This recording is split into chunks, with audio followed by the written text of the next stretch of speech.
पूरी दुनिया से लाखों लोग इस महाकुंभ में मोक्ष प्राप्ति के लिए आ रहे हैं। जिससे भी पूछो वह यही कहता है कि मुझे मोक्ष चाहिए। आखिर मोक्ष की प्राप्ति कैसे होती है और पूरी दुनिया मोक्ष के पीछे क्यों भाग रही है, और इस मोक्ष का महाकुंभ से क्या कनेक्शन है?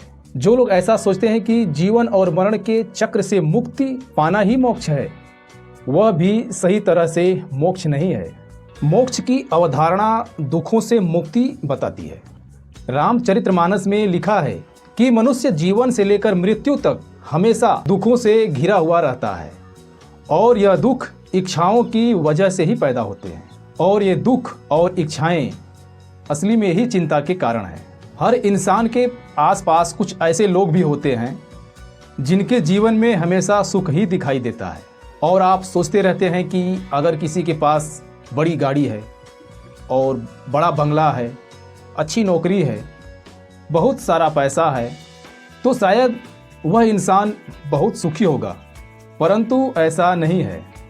इस दुनिया में हर मनुष्य का जीवन हमेशा दुखों से भरा हुआ है, और हर मनुष्य के दुख अलग अलग हैं। शास्त्रों में इसका उल्लेख भी है। शास्त्रों में लिखा है कि अगर किसी इंसान की कोई भी इच्छा अगर पूरी होती है तो वह क्षण भर के लिए सुखी जरूर होता है, लेकिन उसकी यही इच्छा अगर पूरी नहीं होती तो उसके जीवन में हमेशा दुख ही आते हैं।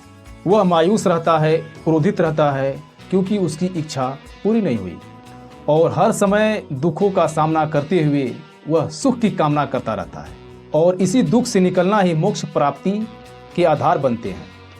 असल में यह मुक्ति भी दो प्रकार की होती है, एक अनित्य मुक्ति और एक नित्य मुक्ति।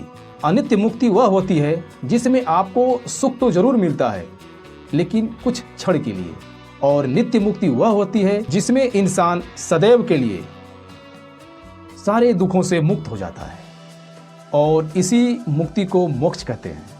मोक्ष की अवस्था मनुष्य के मन को उस स्थिति में ले जाते हैं जहाँ ना ही मृत्यु का भय रहता है, और ना ही संसार की चिंता रहती है, और ना ही भूख लगती है, ना ही प्यास रहती है। और जब मनुष्य सुख दुख, अंधकार और प्रकाश, सर्दी गर्मी, किसी भी प्रकार के प्रभाव से मुक्त हो जाता है तो वह मोक्ष प्राप्त कर लेता है। लेकिन सनातन धर्म यह कहता है कि अगर इंसान को तीनों लोकों से मुक्ति चाहिए तो उसे जीवित रहते हुए मोक्ष प्राप्त करना होगा, क्योंकि मोक्ष प्राप्त करने के बाद इंसान पुनर्जन्म से मुक्त हो जाता है और उसे ईश्वर की प्राप्ति होती है। दोस्तों, यही मोक्ष कहलाता है। अगर आपको भी यह वीडियो अच्छा लगा तो प्लीज़ एक लाइक और शेयर अवश्य कर दीजिएगा। तो मिलते हैं अगली वीडियो में।